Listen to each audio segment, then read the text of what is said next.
Hello guys, welcome to the channel. In this video we're talking about how to fix Battlefield 6. This software cannot be used at the same time as the game. So for this we need to download a certain file and then type in two commands or one command, and yeah, pretty much this way we fix it. In your search bar just type in Interception GitHub, or you can just go here. So make sure that it's from Oblivion, I believe, Oblitum, there you go. You go to the releases and you download this zip file, open it up, then you just extract it to, for example, desktop. Okay, now once you're in the folder, open it up. Alright, and now guys, you need to just open up command line installer and then open up a CMD here as administrator. So I have this little command. If you don't have it, you will have to just type in this command instead.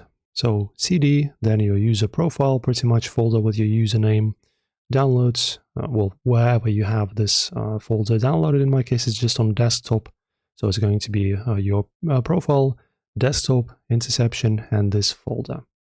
After that, the second command is going to be this one right here, install interception.exe, uninstall. After that, you press enter, close this, restart your computer, and then this issue should be fixed. Enjoy guys, hopefully this helps you. If it did, thumbs up on the video and subscribe.